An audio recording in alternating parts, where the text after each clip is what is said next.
¿Qué semana? Venimos Sí. de una semana muy cargada. Tremendo. Ustedes arrancaron comentando algunas noticias sobre lo que pasó en el mundo, sobre todo se relacionó con nuestra región, los cambios que estuvieron ocurriendo, pero bueno, un poco voy a tomar el pie de lo que dejó Fran. Fran hizo una historización completísima del Imperio Otomano y llegó básicamente hasta la desintegración entre una cosa y otra de lo que Claro, fue ese Imperio Otomano.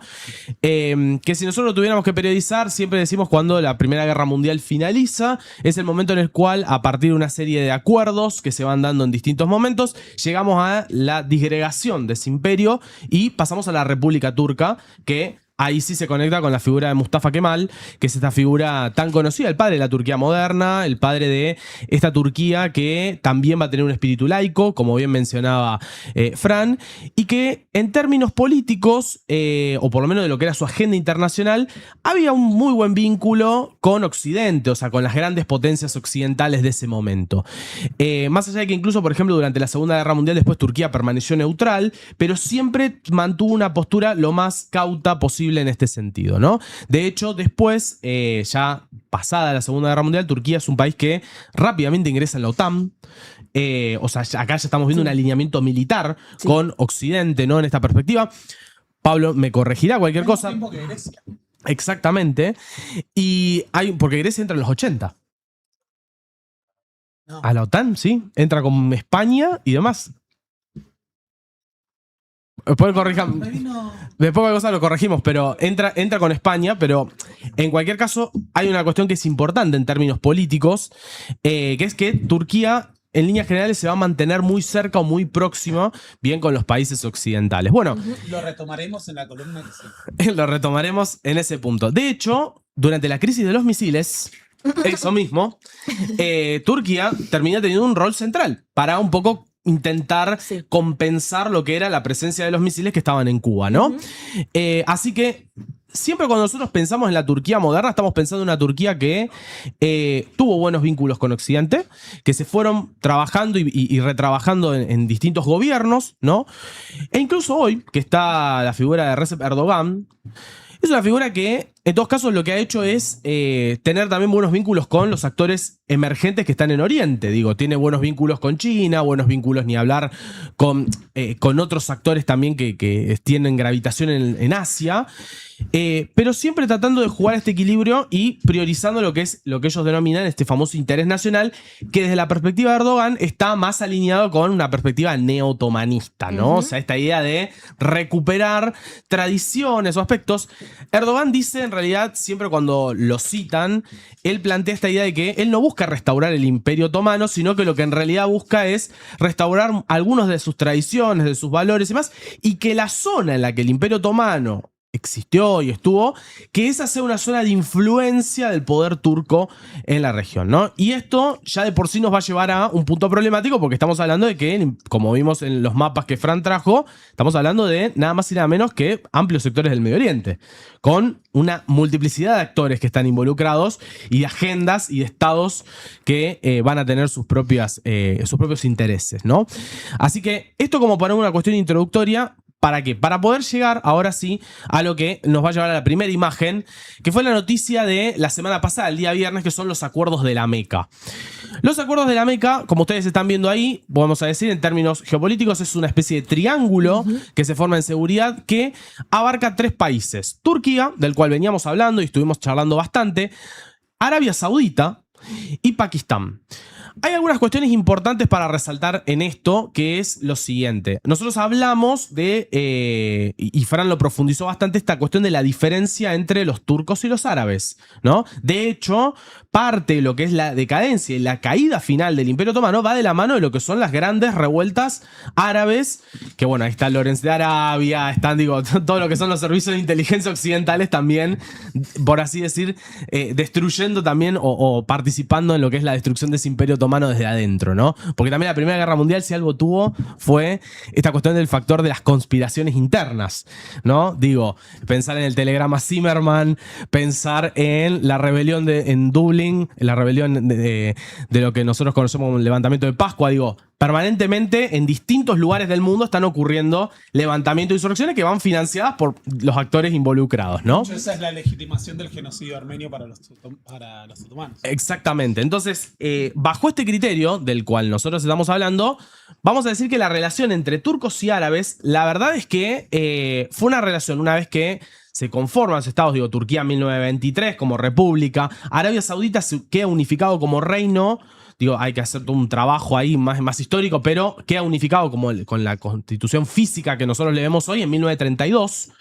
Y los vínculos entre turcos y árabes son formales, pero hasta ahí. Digo, no hay una profundización del vínculo en términos políticos. Digo, porque hay agendas a veces distintas y demás. De hecho, para ser justos, Turquía, o por lo menos los gobiernos de Turquía, en relación a todo lo que es el conflicto árabe-israelí, como decimos en términos históricos, medio como que se lavan bastante la mano, o sea, quedan afuera bastante esa cuestión y esto también es un factor a tener en cuenta.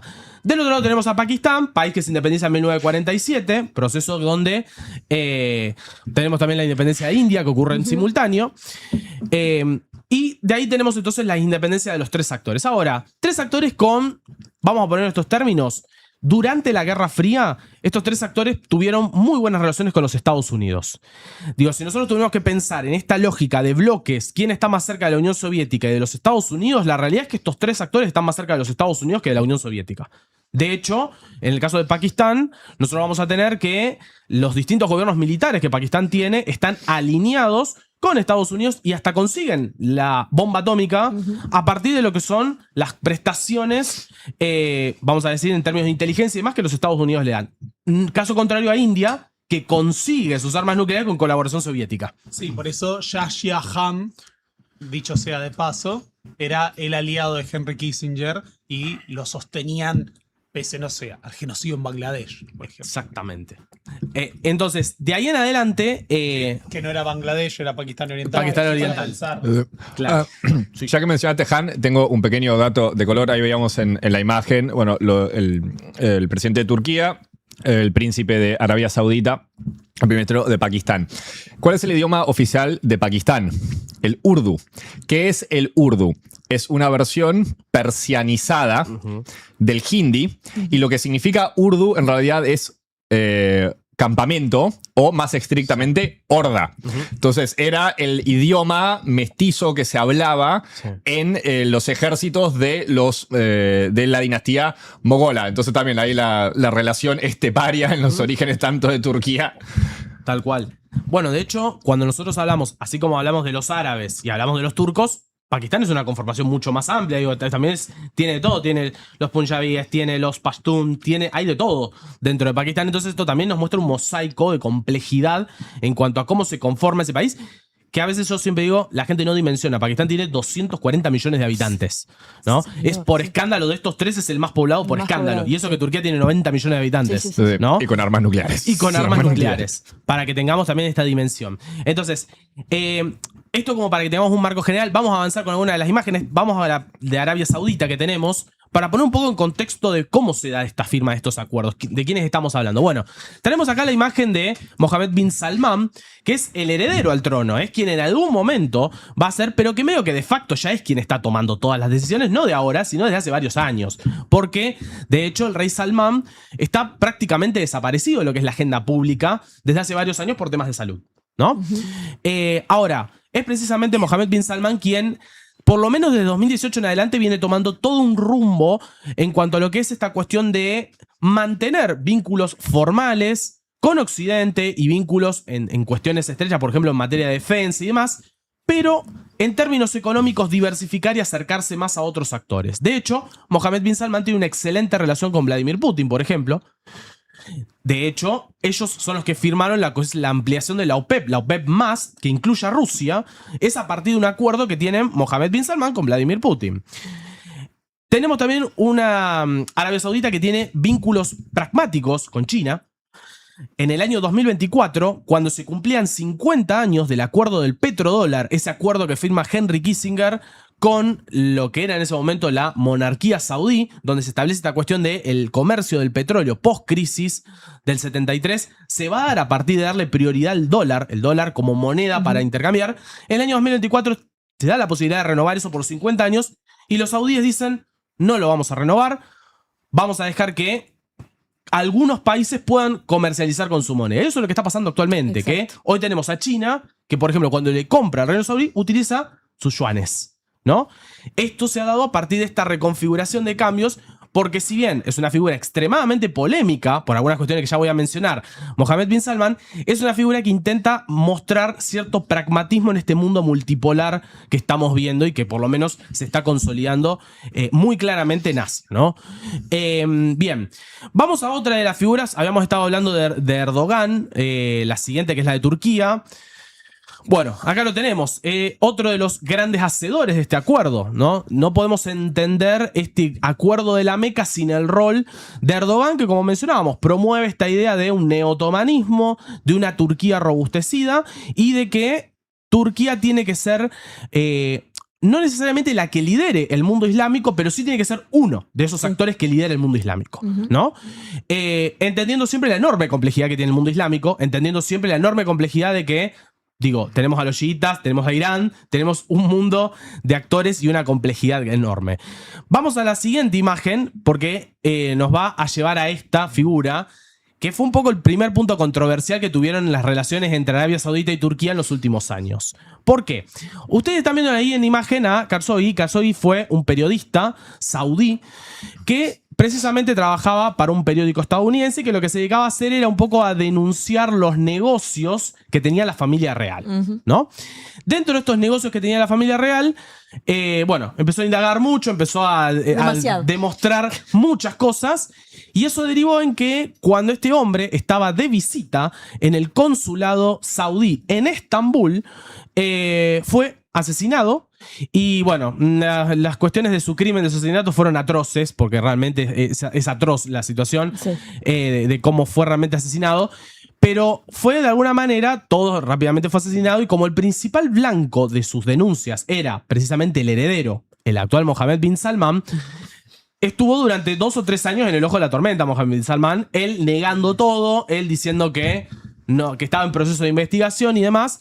Pero esto llegó a un punto en el cual las relaciones con Turquía se tensaron un poco, porque claro, si bien era el consulado pero había ocurrido en Turquía, Claro. ¿no?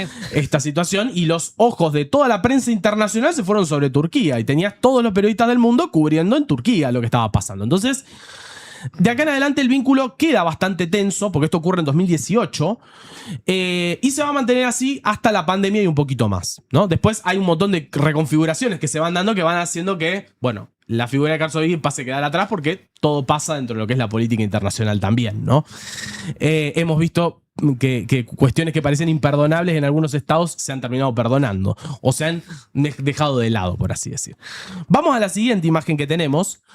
Y uno de los puntos que hay que tener en cuenta es que precisamente en 2020 se firman estos acuerdos que son importantísimos para la reconfiguración del Medio Oriente que estamos viendo hoy.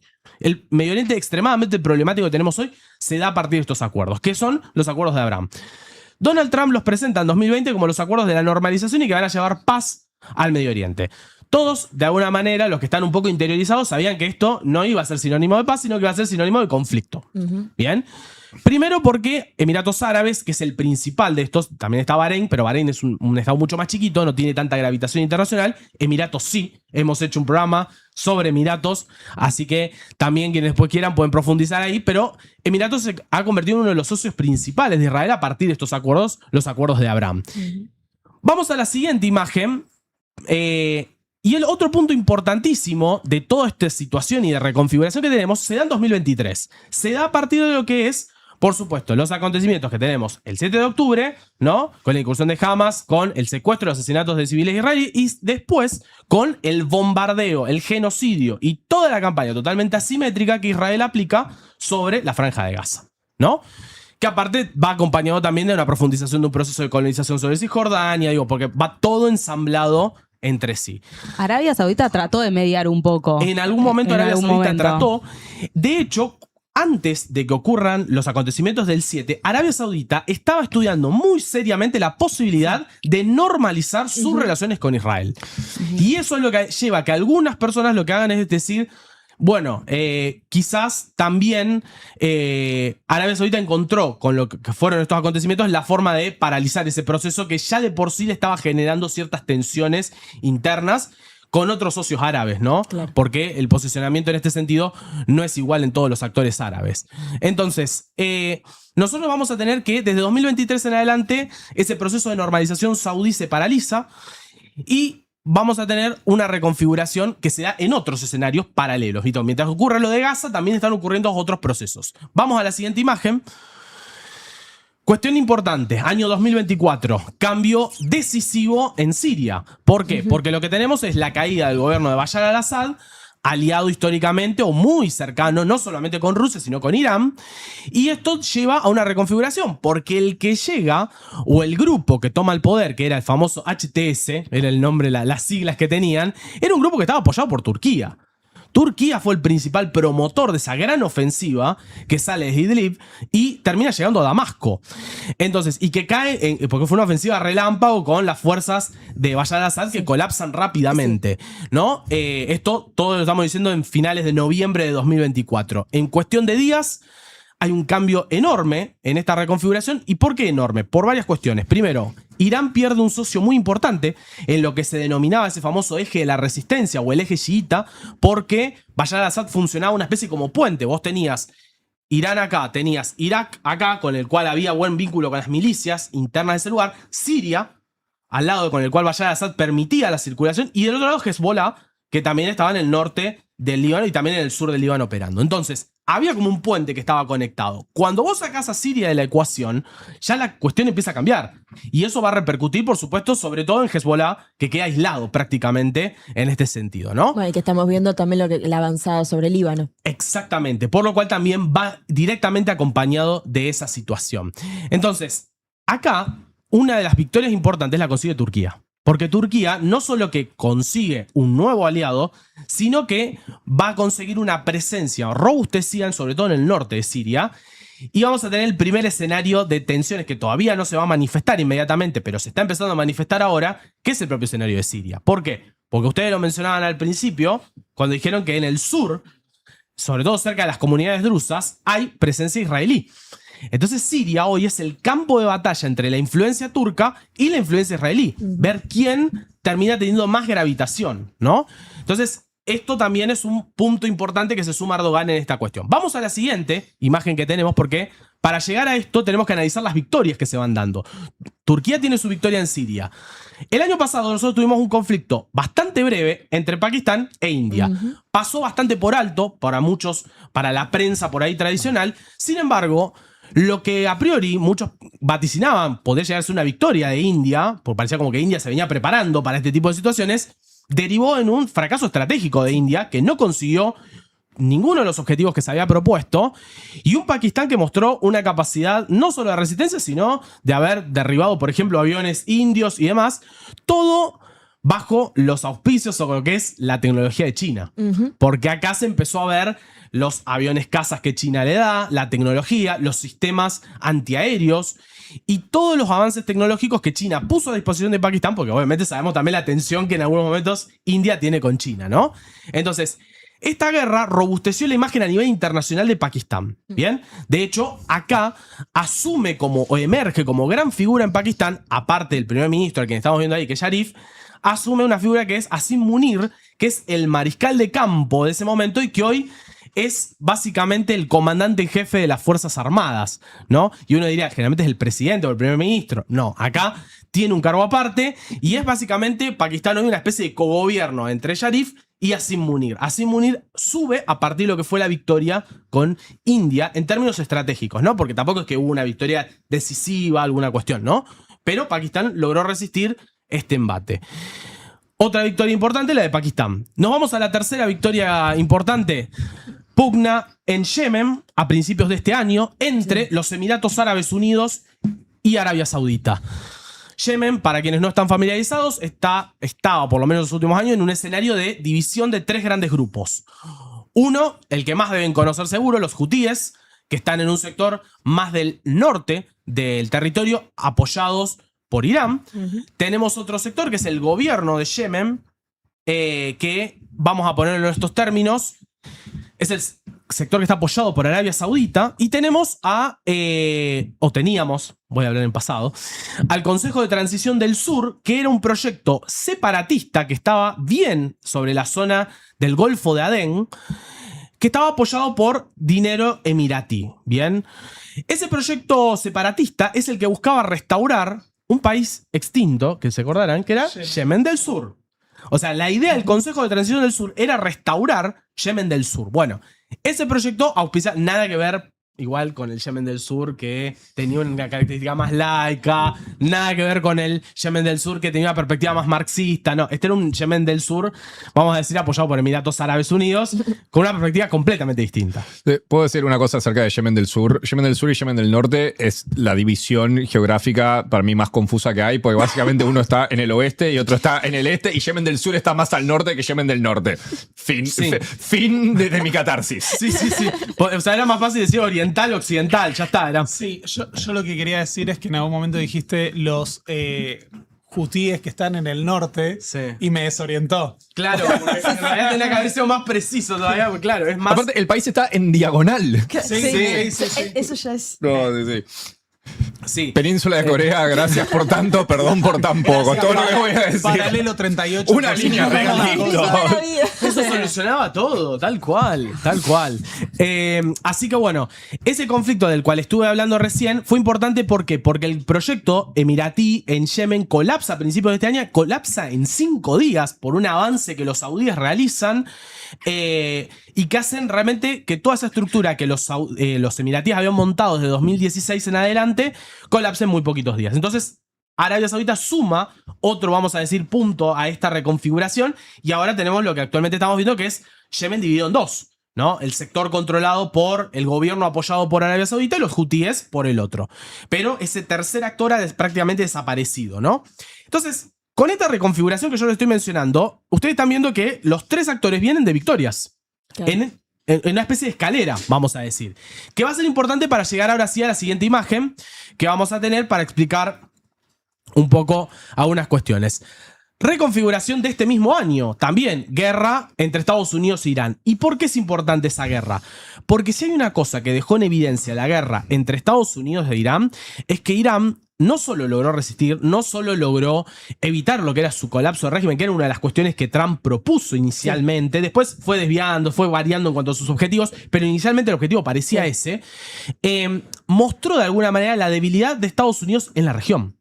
Bien, que aún teniendo una enorme capacidad militar y de despliegue, no logró el cambio de estructura como se lo había propuesto. Y cuando incluso en algún momento amagó con la posibilidad de una intervención o una invasión militar, no pasó. Cuando planteó que eso sí debe haber ocurrido porque estaba muy enojado Trump, dijo, estuvimos mandándole armas a los kurdos y los kurdos se las quedaron las armas. ¿Dónde están las armas? Porque no se levantaron. O sea que evidentemente anduvieron haciendo algo por ese lado. Claro, bueno, tengamos en cuenta que a los kurdos de Siria los habían cagado también. De ahí venía la palabra democráticas de las fuerzas democráticas sirias. Claro. Aparte, convengamos que los kurdos ya los durmieron en varias oportunidades, entonces dijeron, basta, ya cuántas veces más nos van a mandar a pelear contra la Guardia Revolucionaria y no vamos a conseguir nada. Entonces, esto también es importante. Vamos a la siguiente imagen, ya como un poco acercándonos de lleno. Esto también es importante porque esto está ocurriendo ahora. Estados Unidos, después de lo que fue la cuestión de Irán, se está reconfigurando y está produciendo un proceso de retirada en algunos espacios del Medio Oriente. Por ejemplo, en Siria hace 2 meses anunció el cierre de sus bases y esta misma semana, hace 3 días atrás, anunció lo que es el cierre de su última base, o sea, la retirada de sus últimos efectivos, que va a ocurrir a finales de septiembre, ¿no? En Irak. Por lo cual, no podemos decir que hay un proceso de retirada total, pero sí parcial y definido. Por supuesto, ya sabemos, porque la estrategia de los Estados Unidos es venir directamente hacia el sector donde ya tienen prácticamente todo monopolizado. Lo único que les faltaría sería la batalla de octubre, que les queda el gigante de América del Sur, pero después el resto está todo bajo su órbita. Así es. Entonces, en ese marco de reconfiguración, esto también está ocurriendo y es importante. Vamos a la siguiente imagen. Y ahora sí llegamos a los acuerdos. Después de todos estos triunfos que están mencionando, esta reconfiguración, un Estados Unidos en repliegue y demás, llegamos a que, si se ha consolidado un eje que es el eje de Abraham, por un lado, que es el de Israel y Emiratos Árabes, que actúan en consonancia en un montón de frentes. Si se ha consolidado el eje también, o por lo menos el posicionamiento de Irán, a partir de lo que fue su no derrota, bien, en términos políticos, frente a un Estados Unidos que es de alguna manera el mayor presupuesto militar del mundo. Tenemos la conformación de un nuevo eje que encontró la posibilidad de intentar consolidarse en términos políticos. Y ahí encontramos esta unión que ya se venía gestando diplomáticamente, mediante acercamientos bilaterales, Arabia Saudita, Pakistán primero, Turquía, Arabia Saudita también, y otros actores que van en esa sintonía. Entonces, todo esto deriva en los acuerdos de la Meca firmados, como mencionábamos, el viernes pasado, no el de ayer, sino el anterior, y que implican una especie de acuerdo donde si un Estado agrede a otro, pueden invocar las cláusulas en las cuales los otros dos pueden empezar a proporcionar material militar y demás. Y lo más interesante es que pone a disposición, no significa que se va a usar, pero pone a disposición la posibilidad de lo que se conoce como el paraguas nuclear. Es decir, que Pakistán, que es el único de los tres que tiene armas nucleares, pueda blindar a los otros dos socios eventualmente. Sí. Entonces, este es el avance importante. Y aparte, una relación bastante equitativa en términos de que los tres aportan algo interesante. Claro. ¿No? Digo, Pakistán aporta las armas nucleares, Turquía la ingeniería, todos los avances que tiene, sobre todo en materia bélica, pero digo, los avances con drones que tiene Turquía son enormes, ¿no? La empresa Bayraktar, que está presente en Ucrania, en África, en un montón de frentes, y los saudíes que ponen el capital, nada más y nada menos, y los barriles de petróleo. O sea, es realmente una alianza que se complementa. Muy fuerte. Y se arma una constelación. Y entre los tres suman unas sólidas 350 millones de personas. Exactamente. Estamos en ese rango. O sea, realmente sólido en ese Y la sentido. constelación sobre una zona siempre estratégica. Exactamente. Muy, muy estratégica. Pequeña nota al pie, cuando apareció el dron en Turquía, tardé un segundo en entenderlo, pensé que era el símbolo de Batman. Dicho sea de paso, en esa parte de Turquía, más o menos donde está ese símbolo, hay un pueblo llamado Batman, y si googlean imágenes pueden ver cosas graciosísimas. Donde estuvo tu media naranja, Fernando Duclos, nuestro tesorero que sigue desaparecido. De hecho, tiene un video muy gracioso haciendo Estamos en Batman. Le mandamos un saludo a Fer. Te extraño, Fer, volvé. De hecho, puede ser el tipo de contenido exclusivo del canal de difusión de Instagram. Ese junto a las tortugas ninja en turco. El turco, por favor, hay que conseguir ese exactamente. video, por favor. Bueno, avanzamos un poquito más, ya como entrando más en el cierre de lo que es la columna esta. Estuvimos haciendo un poco un raconto en términos políticos. Vamos un poco a cómo queda reconfigurado a partir de estos actores y demás. Estamos viendo un escenario súper interesante donde tenemos tres grandes polos de poder. Por un lado, lo que ustedes están viendo en los colores, el color más azul, que es Israel, Emiratos Árabes Unidos, y después tenemos algunos territorios que están en celeste, que son los socios o los aliados que tienen Israel y Emiratos Árabes en lo que es su estrategia regional. Que algunos van a estar repartidos, digo, vamos a tener por ejemplo Grecia.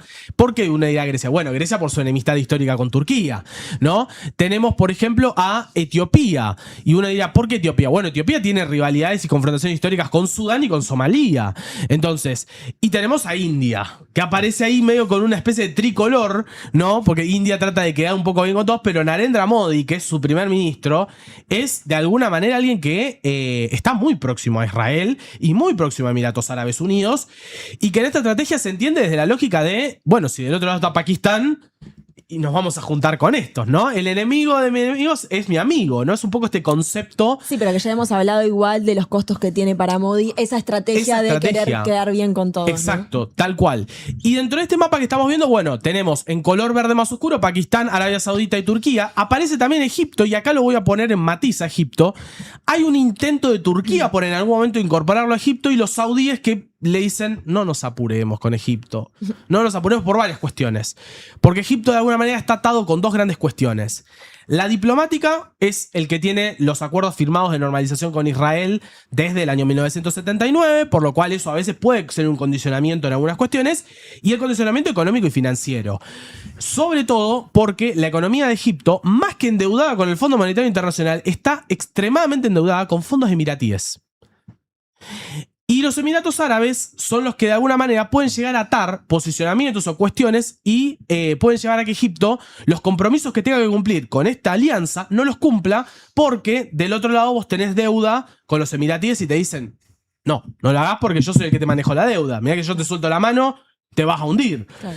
Entonces, estamos en esta situación compleja. No, y a eso se le agrega otra dimensión que es una de las consecuencias informales de la normalización de Egipto con Israel en los 70, es que desde ese momento Estados Unidos todos los años les da más o menos $4.000 millones al ejército egipcio. Exacto. En la mano.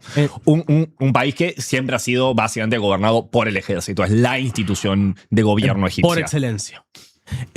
Bueno, y ahí estamos viendo después en otros territorios en azul. Teníamos, por ejemplo, bueno, la Fuerza de Apoyo Rápido, Somalilandia, digo, todos estados o grupos que están intentando consolidarse y siempre bajo una lógica medio separatista, ¿no? Porque acá después vamos a llegar a esta idea. Mientras Arabia Saudita, Turquía y Pakistán son los tres actores que lo que promueven son los que se denominan los gobiernos de unidad nacional, tanto en Libia como en Sudán, como en Somalia. Precisamente el otro eje, el eje de Abraham, que es Emiratos Árabes e Israel, son los que promueven los grupos separatistas. Promueven a la Fuerza de Apoyo Rápido, promueven a Somalilandia, promueven al gobierno de Haftar y a otros espacios más. Entonces, un escenario de múltiples tensiones y, por supuesto, Irán consolidado con su propio eje, bien, que habíamos estado hablando hace un ratito. Vamos a lo último y ya con esto cerramos. Esta reconfiguración lo pongo en estos términos. También tiene impacto en África. Bien, ¿por qué tiene impacto en África? Por lo que estuvimos mencionando. Hay conflictos que todavía no se cerraron en África, en Libia, en Sudán y demás. Vamos al conflicto en Libia. Fíjense, tenemos dos bandos, ¿no? El gobierno de Khalifa Haftar, cuando hicimos la columna de Gaddafi, nosotros cerramos un poco con eso. Y el gobierno de unidad nacional, que es el que está reconocido, por así decir, por Naciones Unidas, que controla Trípoli, ¿no? El gobierno de Trípoli está apoyado por Turquía. El gobierno de Haftar, que está del otro lado, está apoyado por Emiratos Árabes Unidos más. Pero fíjense que aparece la bandera de Arabia Saudita. Lo que ocurrió en los últimos meses es que como hay un acercamiento entre Turquía y Arabia Saudita, estamos empezando a ver un proceso donde se está intentando acordar un gobierno de unidad nacional real en Libia, tratando de dejar ciertas tensiones y de limar asperezas entre estas dos líneas, estos dos gobiernos, ¿no? Y después tenemos el caso de Sudán, donde ahí sí, Turquía confluye con Arabia Saudita, están del mismo bando, y del otro lado tenemos Emiratos Árabes apoyando a la Fuerza de Apoyo Rápido, ¿no?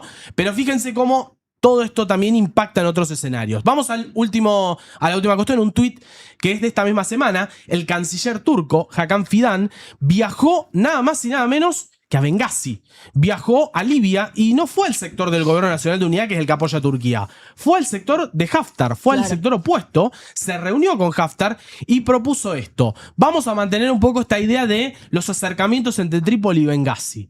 Justo la misma semana en la que el jefe de inteligencia de Haftar fue asesinado por un coche bomba y justo la misma semana en que empezaron a atacar refinerías en Benghazi y demás. ¿Qué quiero decir con esto? No voy a caer en un carácter conspiranoico ni voy a señalar a nadie. Sí, lo que voy a decir es que mientras hay intentos por lograr una unidad efectiva, también hay sabotajes permanentes y sostenidos. Y esto es como consecuencia precisamente de estos acuerdos de la Meca, que en términos políticos son una noticia para el mundo suní, una noticia para nada despreciable, aparte de hecho el nombre lo está diciendo, nos lo está anticipando. La Meca, ¿no? El nombre, el lugar, toda la simbología, digamos, que hubo detrás de la firma del acuerdo. Exactamente. También. De hecho, cuando nosotros hicimos la publicación de este posteo anunciando y demás, se veía la imagen de la Meca, o sea, está la ciudad y está Erdogan, está el canciller pakistaní y estaba Mohammed bin Salman. Es una imagen muy fuerte, muy importante dentro de esta reconfiguración que, repito, estratégicamente por lo menos es uno de los ejes o una de las noticias a seguir de cerca, porque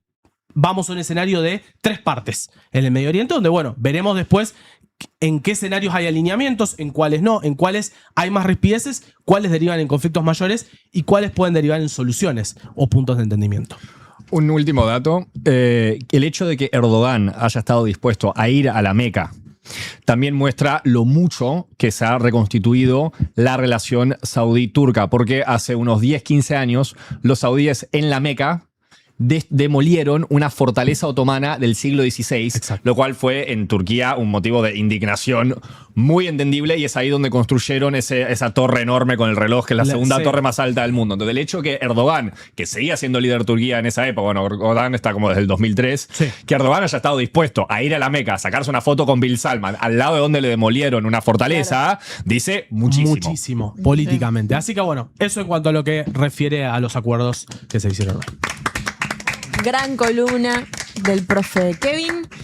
Y ahora vamos a tener una reconfiguración de vuelta del espacio porque se viene la columna del profe Borda, una columna sobre uno de los hombres más importantes de la historia de América Latina y del mundo, un líder que, bueno, se cumplieron 100 años, ¿no?, de su natalicio y vamos a repasar su vida a través de profe Borda, que está terminando de instalarse. Mientras tanto, les vuelvo a pedir que se suscriban, que pongan me gusta, que compartan, que usen todas las redes sociales para romper todos los algoritmos con el contenido del régimen, algo que hacemos con mucho esfuerzo, pero sobre todo con muchas ganas. Nos apasiona esto que hacemos, nos encanta compartirlos con ustedes, así que muchas gracias por estar del otro lado. Y ahora, mientras se termina de acomodar Pablo, te pregunto, Lau, ¿a dónde puede colaborar la gente que quiera, que pueda darnos una mano para seguir con esto?